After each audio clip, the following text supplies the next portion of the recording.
Hey, thanks for watching another real-time edit. I got this Black and White Warbler, a little backlit here with some fun bokeh back there.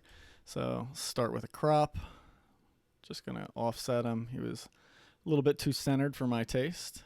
And I'm just gonna rotate a little straighter to get that kind of tree trunk back there. Apologize for the cat meowing in the background. I'm gonna try a click white balance, which I don't do often. Yeah, I don't love it. It's too much, so instead I'll just manually warm it, go more green, just kind of dial it in. Yeah, something like that looks pretty good. Shadows up, blacks down, give me a little contrast, soft kind of vignette on this, and really what I want to do is just pull down the highlights to maintain detail up there. Overall, I want this background a little darker, so I'm going to do that in Photoshop though. So I'm going to go ahead and hit edit in Photoshop and slowly wait for it to get over there.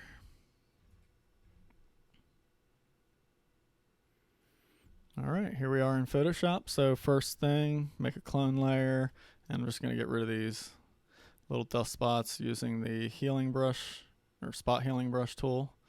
And that should do it. I don't have anything else to clone, so I'll just merge that layer down. I don't really need it on its own layer. I'm going to do another curves adjustment layer and really go darker with this background. But I don't want the bird to be that dark, so here comes the boring part of cutting that bird out. So I'm going to paint with black and just outline the entire bird quite precisely here. And this is the part that once you see me doing a little bit of this, feel free to fast forward until I'm done. But I have no way of knowing how long it's going to take me. I'll just leave the foot as is and just kind of rough it around this area. The feathers right there are going to be tough, so I'll come back and fix that in a moment with a soft brush.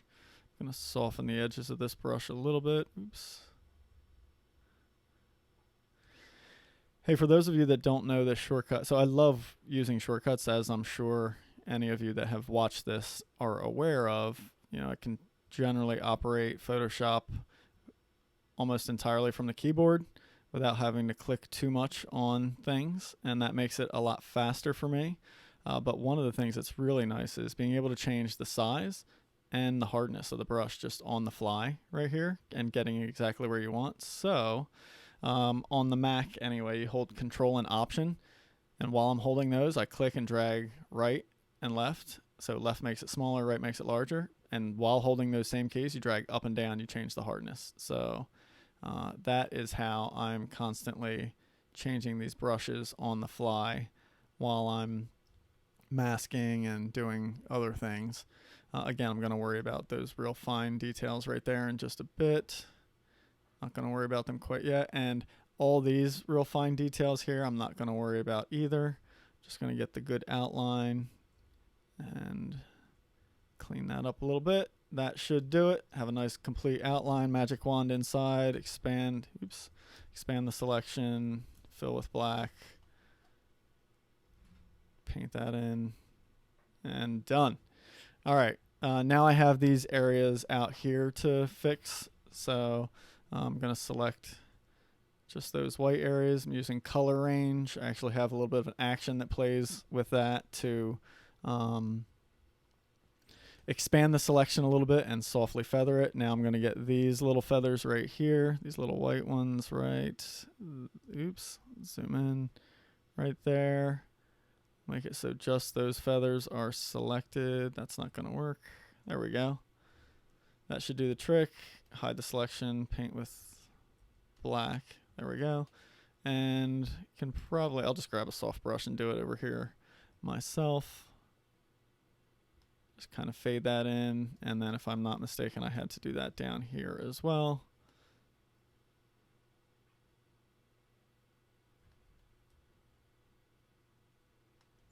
And there we go. Now I should have a nice, really clean, almost really clean